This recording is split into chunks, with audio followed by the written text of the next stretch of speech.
In the news, ASUU disallowed FG's plan to increase undergraduate school fees to 1 million naira, says ASUU president.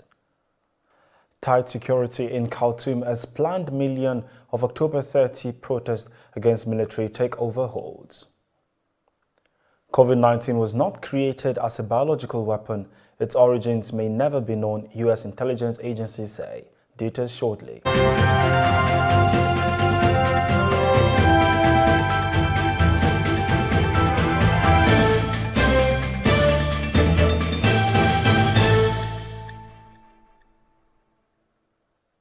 This is TOS Television, your digital-first Pan-African news network. I am Merciful Ajinomo, and you're watching TOS News 360.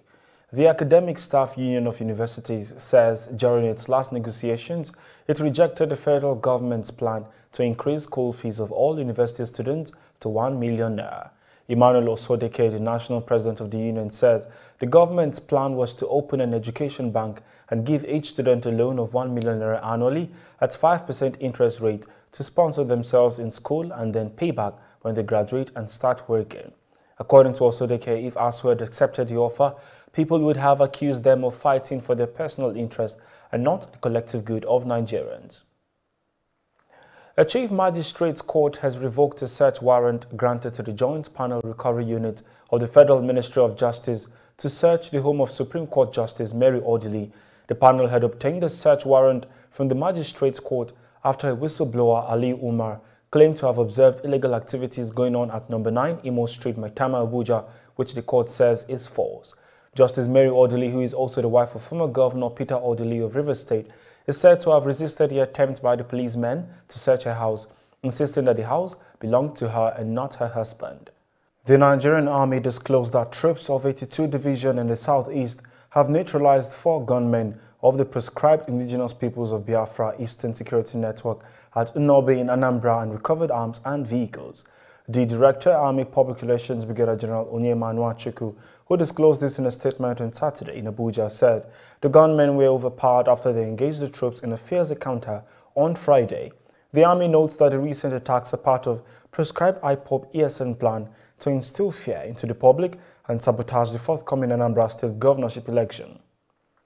To developments across Africa, tens of thousands of Sudanese on Saturday stayed true to their words by coming out for the all-week staged meeting of October 30th protest in Khartoum and other cities to demand the restoration of a civilian-led government and to put the country back on the path to democracy after a military coup. People carried Sudanese flags and chanted, "Military rule can't be praised and this country is ours and the government is civilian," as they marched in neighborhoods across the capital. Security forces tightened security in the capital and blocked roads leading to the Defense Ministry complex and the airport, as well as most of the bridges connecting Khartoum with its twin cities of Omurdam and Khartoum North. Tigray forces say they have seized the strategic town of Dessie in Ethiopia's Amhara region, where tens of thousands of ethnic Amharas have sought refuge from escalation in fighting and have captured numerous Ethiopian soldiers. War broke nearly a year ago between federal troops and the Tigray People's Liberation Front. Thousands of people have been killed and more than 2 million people have been forced to flee. The capture of Dessie would be a strategic gain for the Tigrayan fighters against the central government forces who are trying to dislodge them from the Amhara region. This is your digital-first Pan-African news network, TOS Television, and you are watching TOS News 360. More Africa stories plus global and entertainment when we return, to stay with us.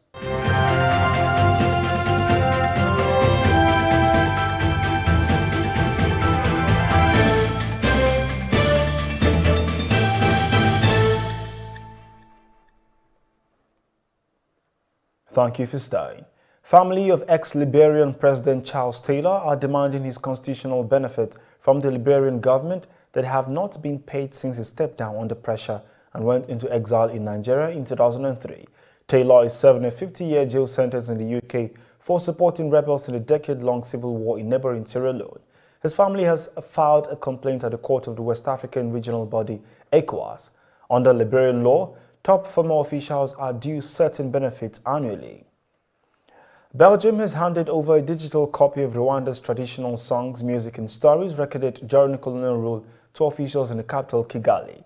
It includes more than 4,000 recordings made since 1954, mostly by former Belgian officials, which have been kept at the Royal Museum of Central Africa in Belgium's capital, Brussels. The repatriated recordings that can educate and inspire Rwandan youth will be placed in a museum where members of the public will be able to access them. On the global scene, U.S. intelligence agencies have concluded that COVID-19 was not created as a biological weapon, and they may never be able to identify the origins of the viral disease. Chinese authorities linked early COVID-19 cases to a seafood market in Wuhan, leading scientists to theorize that the virus first passed to humans from animals.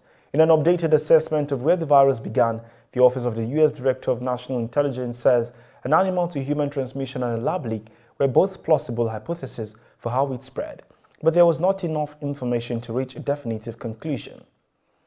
UK Prime Minister Boris Johnson acknowledged that neither the G20 meeting nor the upcoming COP26 summit in Glasgow, which begins on Monday, would stop global warming, saying the most the world can hope to do is slow the increase.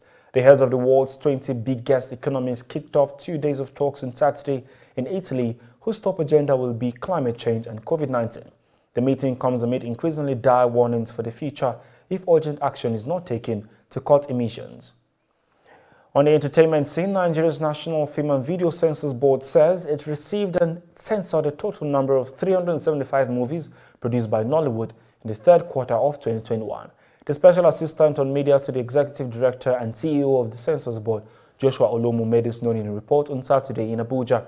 According to the report, Lagos had the highest number of movies produced for the period, with 159. And that is TOS News 360 on your digital-first Pan-African News Network. For more updates, visit www.tostvnetwork.com. Follow and like our social media handles on Facebook, Twitter, and Instagram. And remember to subscribe on YouTube. Do stay with us and enjoy more programs on the network. I am Merciful Ajinimo. Many thanks for listening.